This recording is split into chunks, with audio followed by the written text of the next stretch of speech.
Well, hey Crosskart fans, this is it. This is the final form of the budget cart, the 459, the number 14, the Tonka cart, the hammer mode cart, the safari cart, the Crosskart, the KJ Racing VF1 Crosskart. Now this has gone through a number of tests, a number of modifications, a number of build-ups. Man, it's come a long way. It started as a budget build. I initially built this for under $2,000 and it actually had a straight axle on it, and then I slowly upgraded it into what you see here. It has full independent suspension, it's got a racing seat, full electronics, lighting, mirrors, whip, wing. The motor has gone from a 459 Predator to a Duramax 500. A reverse gearbox was added to it, handbrake, you name it, it's gone through it, and the budget is still under $3,500. All it was work. It was just work, elbow grease. That's what you got to pay. Now, initially I put a Predator 459 max power into this and drove it for years with that. And when I saw the Duramax 500 come out, 20 horsepower off the shelf, out of the box, bolt on, I had to check it out. And 500 is a nice round number, and Duramax seems maybe to be a little nicer than Predator.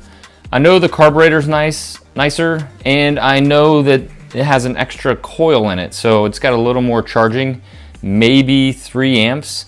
Probably not enough to run these lights all day, but enough to store your battery or recharge it when you're not using the lights. This thing is absolutely amazing. It is so fun. I've had it up to 45, 50 miles an hour, which in a go-kart, cross-kart, whatever you want to call it, feels fast, all right? Feels fast. It feels so fun. You feel all the bumps, you feel the turns, but it's not jarring like a go-kart. So you get all that fun go-kartness without the broken back from it. I did up the body panels. I let my daughter pick the color, and of course she picked hot fluorescent matte pink. Very cool color and it fits her very well, but when she picked that, I made a second set of body panels. So I did just gray and try to match the frame with some of the body work, and then the 4 main panels I did a different color. So we can still do a color scheme on this, add some racing stripes, some numbers, some stickers, whatever she wants to do. And I'll do the same with my set. Now, I just want to talk about the versatility of this frame, this cart, this engine, this whole setup. Let's start with Crosskart mode. Crosskart mode was an absolute blast, right? You know, 8 inches of clearance, 7 inches of clearance, slick tires on it, drifty everywhere, quick acceleration from having those lightweight wheels. The CVT on that Predator 459 made it so there was like 2 gears, and it would drift, it would do donuts, and plus it would hit some higher speeds in a smaller area. And then put the independent rear suspension on with the homebrew rear bearing carrier and the Miata axles for the independent rear. Huge upgrade, and it led to different modes. With a solid axle, you're just kind of stuck with that, you know, 5 inches clearance, whatever it is, or whatever clearance you set it up as. But once you move to independent suspension, you can put multiple shock positions. You can lift it up, you can lower it down, you can have different wheels and tires on it, and a combination of all of those setups is just incredibly cool. And once I put the bigger tires on it and saw how little of a change it was, it made me really want to just get crazy and see what the limitations of this motor was, what the limitations of the suspension was, what the limitations of everything was. Took it to Busco, had an absolute blast with it, let everybody drive it for 2 days straight with no failures. That's saying something. That is crazy. Like, it was constantly running and people were constantly driving it because everybody wants to get behind the wheel on one of these. And I was happy to do it. I was happy to let everybody take a rip in it and check it out and see what it was like. And hopefully, you know, they're starting their builds. So The first thing I did was Safari mode, which was basically just add inner mounts to the A-arms, moving the shocks inboard, which will give you more clearance and make the suspension more smushy, right? So I just wanted to play with that to see if it was a viable thing to have that dramatic of a change in your shocks and still have good performance. So as a lowered Crosskart, the suspension's kind of supposed to be stiff, so you can jump and drift and it stays kind of flat and you're really in tune with everything going on with the cart. But in Safari mode, it's more of a trail machine. You're not going as fast as you can, you're going as fast as you want, but you might be hitting big rocks or berms or getting into ruts and having to get out of them, or going over obstacles or tree limbs or whatever. So you want a smushier suspension setup the taller you go, because if you're tall, then you're going places that have bumps and stuff, right? So that was my line of thinking. I called it Safari mode. So that turned out to be absolutely awesome. And a bonus of that is that it didn't want to roll. I had, I think, 15 inches of clearance, if I remember right. 15 inches of ground clearance or more, and you could drive this the same as if it was in Crosskart mode, and it wouldn't want to roll. And the secret of that's the rear sway bar, right? I've never run one of these without a rear sway bar, but I have had a go-kart before that didn't, and I rolled it and it wasn't fun. So from the start of this, I knew I was going to run a sway bar, and it just makes everything tighten up. And plus, since it's a live axle in the rear and a light front end, a rear sway bar gives more authority to steering and traction and all that stuff. Whatever you do to one side affects the opposite as far as sway bar goes. Don't ask me. It's just how it is. And it works. I mean, this thing drives absolutely fantastically. At Busco, when you guys were driving it, I left it in a lowered kind of off-road buggy mode. Just because there's more hills, more off-camber stuff. Anything's gonna roll if you hit an off-camber hill at the wrong angle, at the wrong speed, anything. So I wanted it to be safe and be able to let you guys drive it without me babysitting or being a nervous dad. And you guys did great. Everybody drove it. I only got disappointed at people like driving slowly, and I'd yell at you like, hey, you can drive it. You're gonna hurt my feelings if you don't drive it. And you listened and you took it for rips, and it was fantastic. So then Hammer mode. Hammer mode was basically Safari mode with 32-inch off-road tires, but they were only 10 inches wide or 10.5 inches wide. So they were more of a rock bouncer off-road kind of thing, not like a monster truck. Smushy suspension, tall tires, tons of ground clearance, led to some really, really fun driving at slower speeds. Now, obviously we took it fast anyway, but the slow stuff, the going over, a 12-inch log or, 15-inch log slowly is kind of the name of the game when you have a setup like that. The motor handled it, the CVT handled it. It was a lot of fun. Adults and kids drove it. Oh, it's so cool. So my inspiration for building this was number one, budget, but number two, my daughter. My daughter was only 8 years old when I built this. She wasn't ready to drive a sequential transmission. She wasn't gonna get behind the wheel of a 100 horsepower machine, but as an introduction, you can set throttle limits on that engine. The pedals I put in here were adjustable, the seat was adjustable. I put an adjustment on the throttle pedal so that when she's driving it, I could kind of rein it back a little bit. But it turns out she's an excellent driver. She had a go-kart before this, so she was already pretty in tune with driving and stuff. So an easy way to do that for you guys that want to share your Crosskart with your kids, this was the key. This was not cheap, all right? But it's my kid. So this was $250. And it is a full-blown Razor Kids booster seat that has pockets for a harness, including an anti-submarine strap. So since I run 5-point harnesses in my cart, I wanted a seat that could use that same system. So it's easy as dropping it in, running the anti-submarine strap up through the bottom of that, and then it's perfect for her. So all of you guys wanting a kid's version of a VF1, well, here it is, right? So you can build it, test it, drive it, and then get a booster seat. The whole kit thing, I get it. It would be sweet, but she grew out of it so quickly. Like, she's pretty much done with this seat in that 3-year span.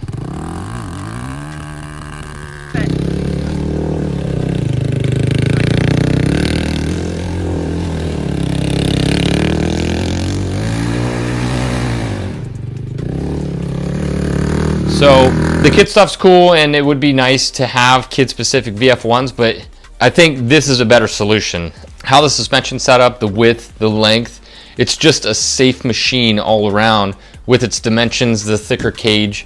You put 1.5-inch tubing in a smaller package, it's gonna look crazy. So I've thought about it several times, and you guys have asked me several times, but I think this is a better way to go. Then they can just have it forever, and you can drive it too. Now, Tonka cart mode. Now, that's probably my favorite mode of this machine. 31-inch agricultural tires, 16 inches wide. Looks like a mini monster truck, and it is a blast. The only downfall is the steering's a little heavy. It's not uncontrollable, but it's definitely heavier than having a 8-pound tire on there. So I did that mode to prove many things. Number one, the CVT system, the low horsepower engine could still drive big tires, and you could still have a ton of fun with it no matter how you set it up. Now, I think the reverse gearbox helped with that a lot. That reverse gearbox has a 2-to-1 ratio, so you have to change your sprockets to adjust for that reduced gearing. It's good and bad. Running smaller tires, you can't gear it low enough. You can't get a small enough sprocket on it or a big enough sprocket on the front. Mess with a few different things, but I'd say the minimum tire size for the reverse gearbox is like 21 inches or 23 inches. It struggles to get into second gear. It's topping out the RPMs of the motor before it gets to second, so you're in kind of this weird gray area where it's like I don't have enough RPMs to shift, but I kind of want to shift. You can tune around that, and what I ended up doing was drilling an extra hole in my secondary clutch to loosen the spring so that it would engage second gear sooner. Top speeds around 45, 50 miles an hour. I probably could get a little more out of it, but I really haven't been in a situation where I'm just sitting on the rev limiter at top speed going in a straight line. And the versatility of this machine led me to try and figure out more modes I could do with it, which kind of led to an overland mode, something where you could just take your cart and a bunch of gear with you and go out for a weekend in the middle of nowhere and check it out. Now, obviously, these Nerf bars, or anti-hooking protection, whatever you want to call them, can double as storage racks very easily. But if you don't want anything down there, it led me to design a roof rack for your VF1s. So if you want, an upper luggage rack, something to mount your auxiliary lights on, so on, I made a roof rack for these, and the roof rack's super cool. It makes it look neat, especially when you put it in safari mode with the roof rack. Oh, I love it. I wish I had more time to do all of this. Most of you guys know I have a full-time job as an aviator in the Air Force, so my time in the garage is limited, and along with spending my time checking out your builds and answering your questions and stuff, it gets hard to chase down my own dreams of what I want to do with these, but I'm doing my best. I'll get you guys a video whenever I can. Thank you to all the supporters out there. It's super huge to have you guys. It means a lot. I am looking into making this street legal, going through the process of getting the VIN, putting turn signals on it and everything. I did mount up a relay. I did final wiring on this, and I mounted a 6-pot relay, if you will. Super simple, super direct. I mounted it right next to the battery box, and It is very elegant. It tightened up the wiring, and it's gonna make the battery last a lot longer. I have everything run to a switch, so there's no parasitic voltage anywhere. The only thing I have hooked to the battery is the engine, and these engines don't pull current when they're off. So the battery's not gonna die over time. I have everything run to a main switch, the main switch to the relay box run to all the accessories. So if that switch is off, there's no voltage drain. It's a pretty slick setup. I kind of like it. I used 3 of the 6 relays. One of them, here I'll walk you through them. Here's the 3. We got overhead light, we got main headlights, and I put this in here for my daughter. Yep, I wired in a horn, anticipating making this street legal use. So I'm gonna use the other 3 relays from the box for turn signals, brake light, that kind of stuff in the process of making it street legal. Now, something I did, and since it's winter here and cold and there's snow on the ground, and getting a nice cold gust of wind in your face while you're driving isn't the best. So I put a windshield on it. A windshield will make this extremely fun to drive in the winter. Now, if you're in snow and you turn that wheel at the right angle, it's gonna kick snow right up at you. But I have made videos on how to make fenders for these, and also doors. So if you want to put fenders on it, or doors, or just get a little bit of snow splash from the side, it's up to you. All of this stuff is up to you. You guys can build them exactly how you want, or exactly how you're dreaming, and they all turn out cool because it's what you think you should do with it. I love that about these. I love what you guys are doing with it. I love the ideas you guys are having, the crazy engine choices, the fun suspension, the cool wheels. Some of the stances you guys put on these are insane, and I love that you're sharing them too. We all love seeing it. The world's falling in love with crosskarts, and I've been there for 20 years, so seeing more of them pop up with their own flavor and their own style is just tickling me so much, and I love it. Thank you guys. I appreciate it a lot. So in the end, the budget build, with its purpose of just seeing how little you would have to pay to build a Crosskart, turned out to be one of the most versatile builds ever. This thing has been through so much stuff, and it just likes it. It hasn't cared what we've done to it, and it just drives and is a million smiles per mile. Anybody can drive it. Oh, it's so fun. So I hope you guys have liked following along with this, and I hope your builds are going well. Thank you guys so much for joining in on the fun. I appreciate it a lot. And until next time, enjoy the build.